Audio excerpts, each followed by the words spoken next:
Pebalap Repsol Honda Marc Marquez diselimuti motivasi tinggi menghadapi Grand Prix Jepang pada tanggal 23 sampai 25 September meski comeback-nya ke MotoGP di Aragon tidak berjalan sesuai harapan. Bisa kembali tampil di MotoGP setelah menepi lebih dari 3 bulan guna memulihkan kondisinya pasca operasi lengan kanan membuat Marc Marquez antusias. Sayangnya, harapan untuk bisa menyelesaikan Grand Prix Aragon, balapan pertamanya sejak di Mugello akhir Mei, gagal terwujud.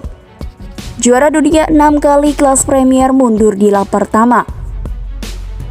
Marquez terpaksa menyudahi aksinya di sirkuit Motorland Aragon lebih cepat. Akibat RC213V-nya rusak menyusul tabrakan dengan Fabio Quartararo dan Takaki Nakagami. Quartararo yang juga menjadi juara bertahan MotoGP 2021 mengalami lecet dan sensasi terbakar di bagian dada. Ia meninggalkan ruang medis dengan banyak kasa di bagian dadanya. Sedangkan pembalap LCR Honda menderita nyeri hebat di jari manis dan kelingking kanan. 2 jari itu pun dioperasi pada tanggal 19 September 2022. Setelah menuntaskan balapan, Marquez menyaksikan siaran ulang insiden tersebut di garasinya. Rider asal Spanyol itu kemudian melakukan analisis atas insiden yang dialaminya. Di sisi lain, kini ia harus segera mengalihkan fokus karena MotoGP akan bertolak dari Eropa ke Asia, dengan Jepang menjadi destinasi pertama di sisa 5 balapan terakhir 2022. Ini adalah lawatan perdana MotoGP ke negeri Sakura sejak pandemi global COVID-19 merebak pada awal 2020. Dan event di sirkuit Motegi nanti juga merupakan balapan kandang bagi Honda. Marc Marquez memiliki banyak rencana untuk menghadapi akhir pekan spesial tersebut, karena secara Spania tidak ada keluhan besar setelah race di Aragon. Saya sangat bersemangat untuk kembali ke Jepang karena ini adalah balapan kandang Honda. Tracknya menyenangkan dan para penggemar selalu luar biasa, kata The Baby Alien dalam situs HRC.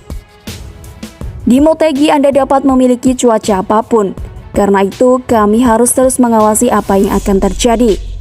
Imbuh pembalap yang sekarang menempati posisi ke-15 di klasemen MotoGP 2022. Selain masalah cuaca, Marquez juga tahu akhir pekan di Jepang tak menjadi lebih mudah dengan jadwal yang dipangkas. Hanya akan ada 1 sesi latihan pada Jumat karena alur logistik yang padat.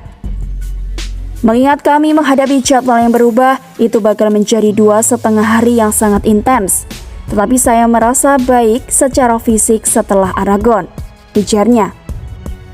Saya ingin menikmati akhir pekan di Jepang dan sambil terus bekerja agar bisa pulih sepenuhnya serta pengembangan motor.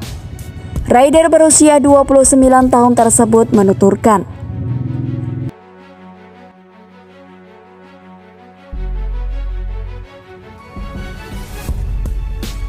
Halo MotoGP lovers, selamat datang di channel FM GP Sport.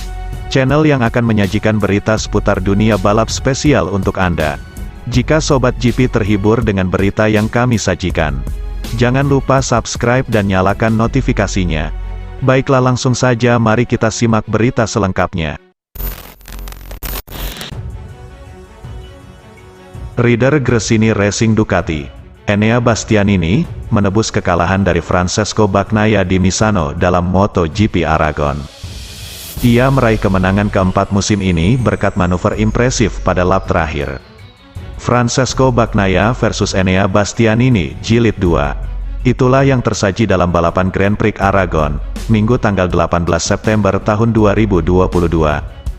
Duo Italia ini melanjutkan duel GP San Marino di sirkuit Misano 2 pekan lalu. Bila di Misano Pecco sapaan Bagnaia yang keluar sebagai pemenang, maka di Aragon Bastianini sukses mengalahkan rider Ducati Lenovo tim tersebut, yang bakal jadi rekan setimnya pada MotoGP 2023. La Bestia memperlihatkan penampilan yang solid sejak lap pertama. Di tahap awal ia mampu mengasapi Brad Binder, Red Bull KTM Factory Racing, dan rekan setim Bagnaia, Jack Miller, tanpa kendala berarti. Memulai lomba dari grid start ketiga, Bastianini kemudian melesat memburu Pecco yang mulai nyaman memimpin. Sejak naik ke P2, La Bestia terus menekan dengan keras. Bahkan hal itu membuatnya melakukan beberapa kesalahan kecil yang sempat menjauhkannya dari Bagnaia. Tetapi juara dunia Moto2 2020 tersebut dapat bangkit dan menunjukkan kecepatan luar biasa. Manuver yang menentukan terjadi pada percobaan terakhirnya di lap ke-23 atau final, ketika Bastianini menyalip Bagnaia di pintu masuk tikungan 7. Setelah itu ia terus menahan serangan balasan sang rival. Pada akhirnya La Bestia berhasil melewati garis finish lebih dulu dari Pecco, dengan gap yang sangat tipis 0,042 detik. Angka itu tidak berbeda jauh dengan di Misano, saat mereka hanya dipisahkan 0,034 detik. Enea Bastianini pun bisa tersenyum puas karena kemenangan ini menjadi yang keempat untuknya sepanjang musim 2022. Sebelumnya ia sukses mengklaim podium tertinggi dalam GP Qatar, Amerika dan Prancis. Sebenarnya itu adalah balapan yang sangat rumit karena bahkan di sini, di Aragon, Pecco sangat cepat dan tidak membuat kesalahan. Sementara saya sedikit melebihi batas pada poin-poin tertentu, kata La Bestia seusai lomba. Bastianini lalu menjelaskan bagaimana ia merencanakan manuver penentu yang dieksekusi dengan baik untuk mengambil posisi terdepan dan membandingkannya dengan lap-lap akhir GP di San Marino. Pada awal race saya senggolan dengan Alex Espargaro dan tak mudah memulihkan posisi. Saya juga membuat beberapa error, tetapi saya bisa mengejar Pecco. Di lap terakhir kali ini memungkinkan untuk menyerang, ujarnya. Saya bisa lebih dekat dengan Pecco daripada di Misano dan saat saya melihat saya keluar dari tikungan 5 dengan baik, saya berpikir untuk bergeser ke dalam.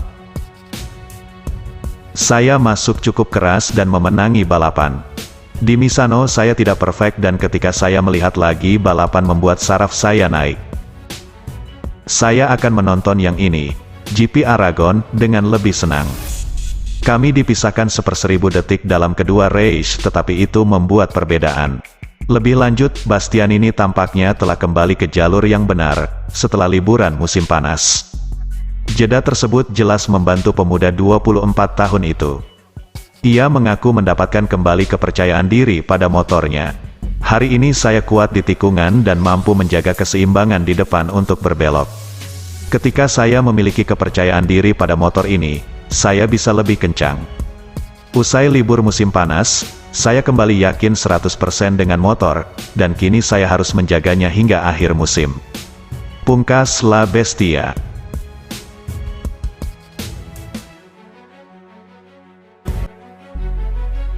Terima kasih sudah setia di channel ini. Nantikan ulasan-ulasan menarik lainnya dari channel FMGP. Jangan lupa tinggalkan subscribe-nya dan sampai jumpa.